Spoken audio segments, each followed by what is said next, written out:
My name is Urooj, and I have been born and raised here in UAE. I'm originally from Pakistan, Karachi, but my family is based over here. Uh, I actually studied my high school in, you can say, in science subjects, but at the age of 18, I decided I wanted to become a chartered accountant. And I started working when I was 18 itself, and I joined KPMG, which is a Big Four audit firm, while pursuing my chartered accountancy career. So I think what one of the advantages these audit firms give you is that while you can work with them from from 9 to 6, they give you an opportunity to to pursue your qualification and have sessions and classes in the evening. So, at the same time, you're getting your internship experience. You can become a chartered accountant and get the best of the both world. Apart, yeah. That's great. I mean, it's a very interesting introduction that you're born and brought up in UAE and Yeah. you belong to Pakistan. So, how much is your life you saw in Pakistan? Are you a frequent visitor or you are just stuck up in your day-to-day life? I was a frequent visitor earlier when I was younger, but now I am quite stuck in my life. And given the fact that my family is also based here, I spend either most of the time here or given the opportunity, I travel to other places. Oh, that's amazing. So, but still you maintain the culture and the cultural values of Pakistan and you acquire some values of UAE as well, right?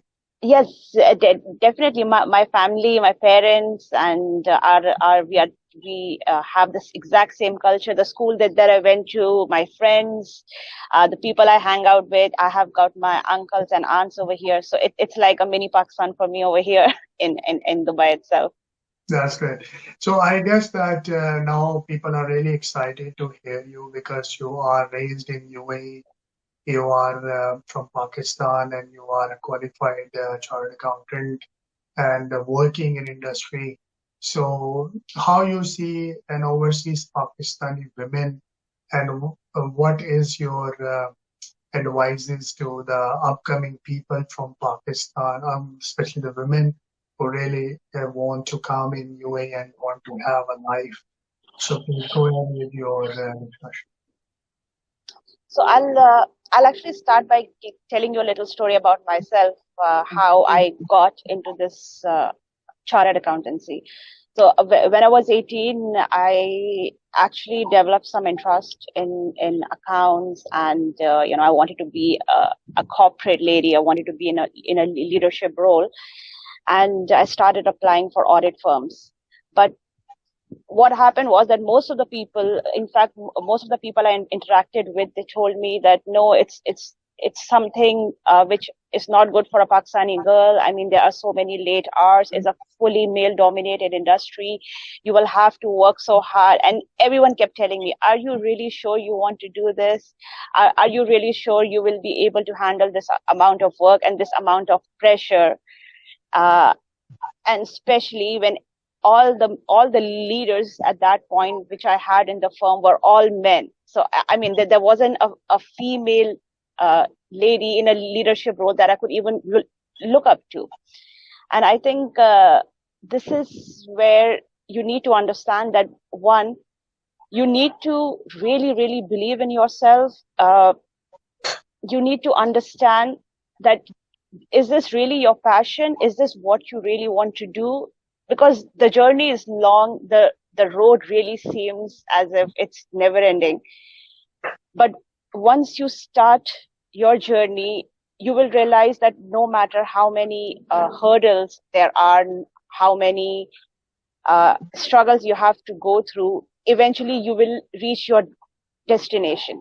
What's very important is that you need to these are things very less people talk about, so I wanted to focus that you need to accept your vulnerability. You need to, if you have a weakness, you, instead of being defensive about it, you need to first identify it and accept it. Like, for example, like for some like initially my father was not okay with me staying late at night, even though I've been born and raised in Dubai. But he was like, no, Roj, I mean, I don't like the fact that you are staying in your office till midnight or till 1 a.m. And eventually what I used to do was I used to work out with my seniors and my bosses that, is it okay if I come like 6 in the morning and finish my work, and then I can like leave by at least 10 and get home. So because I was so passionate about this, that I really tried to figure out a way to satisfy what my father wanted, and at the same time not let anything come in between my career. And I think eventually what happens is that even your family supports you, because they understand that this is something that you really have to do, and they also become a support system to you. The second thing which I wanted to speak about was, you can say, actually maybe getting out of your comfort zone. Again, one of the things which was very difficult for me was speaking in public. And as a part of my profession, I mean, I had to go out and give presentation to you can say board of directors, or people of 10 or people of 20. And every time that used to happen, I used to get extremely nervous. So I used to avoid all of those things. And the thing that I learned, you can say I learned the hard way, is that you cannot achieve success if you are doing the same thing and if you are just looking out for your comfort. You need to take the risk. You need to tell the voice in your head that what's the worst that can happen, and it's going to be okay. I mean, the world is not as scary as it seems, and you need to do things which will make you a better person, which you are scared of, and which will eventually tell your fears that I'm ready to confront you, I'm ready to face you, and I'm not scared. Even though I may fail once, I may fail twice, I may fail thrice, I may fail 10 times. But if I keep consistently trying, the 11th time, I'm definitely going to succeed. And I think this is the key message which I really wanted to put out there. That don't be scared of failure. I myself have struggled a lot, and I actually was on a verge of resigning 2-3 times during my career because of the immense workload there was, and because of the fact that everyone around me were men, and sometimes it used to. I mean, it's good to have females around you just for your comfort, just for someone to talk to, someone to take an advice from. Even though the people I worked were really good, alhamdulillah, they have been really nice, but there were many times I was like, why am I even doing this? I mean, why do I have to work so hard? But then the second moment it hits, that this is what I always wanted to do, and I've come so far, I can't quit right now. So I think that's the key message. It's amazing. Like you have a lot of messages in your conversation. You summarize it very nicely, that what we aim for, we should go for it. And the people around you will ultimately get your message, and they will be a part of your change that you want to bring. And of course, it's a man-dominant profession, and the women like you who is coming, and more women are coming in this profession, so it will balance out the ratios at least to some 60 to 40%, which is sometimes was maybe 95% versus 5% women only in this profession. So it's amazing. So as an overseas Pakistani women, what you think that how you can deliver value to Pakistan in any part of any stage of your life, not necessarily maybe now, but maybe later. How can you contribute back to Pakistan? I think there are a number of ways to contribute back to Pakistan. One would be to actually open up ways for Pakistani women to to make them understand that it is not that difficult to work for work in a corporate industry, to mentor them. Even now I get like so many messages on LinkedIn where there are so many girls from Pakistan are reaching out to me, and they want to ask me how do I overcome this in my in my career. How do I actually like what's the right way for example apply for a certain position or go to a certain job. And not only the Pakistani women in Pakistan, even the Pakistani girls that I have here in my firm, there are so many of them who come from Lahore, Islamabad, Karachi, and when they come to Dubai, it's their first time over here, and they seem a bit lost because they don't know where to start from and how the culture is like, and working with so many people with this different nationality. So even within my own firm, I actually am a coach and mentor to a lot of Pakistani women to guide them how the culture is, to guide them what are the key steps to success, to highlight your strength and to overcome your weakness.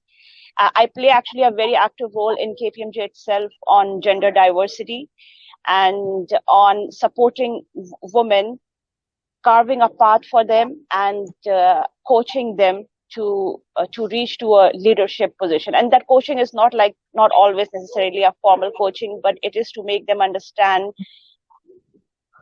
how to get out of a weak position. I'll give you an example. Actually, there's a girl who just came recently from Pakistan, and she is really missing her family. And unfortunately, she had to work really long hours. She had to work like 15 hours every day, and she was not able to deal with the work, and she started having back pain. And with the fact that she doesn't have her family over here and she's living alone, she kind of broke down. And so I was speaking to her, and I asked her the question that why didn't you go to your boss and tell him that you're not able to cope up with this, and there has to be a better way to deal with your situation. And the answer she gave me was that, other guys can do it, and if I go and say that to my boss, he will think that I'm so weak, and he will think I'm not, I can't do this. But this is where I guided her that if you keep doing this, one day you will completely break down, and you will actually leave your passion, and you will leave this journey, and you will quit. So the best way to actually deal with it is to go and tell them that this is what my situation is, this is how and when I can do this, and if you can form a plan for me, I'll be able to deliver all the work and recover from you can say from my situation. And again, Musa, this is the same message I'll repeat again and again, that it's very important to speak up and not sit in your own shell when you are going through a tough time in life. That's true. Actually, this is a very impressive message, and I am glad to hear that you are helping Pakistani women, even living in UAE, because guidance is really important. When you are a stranger in a country and you are really new, you are almost 90% lost. You don't know whom to trust, what to ask, what to believe. And with experience, of course, living in a country, you start knowing that who was saying the right and who was saying the wrong. So it's amazing that you are helping them, building them personally, like in terms of their mental health, in emotions, and in support, and of course the technical accounting skills as well.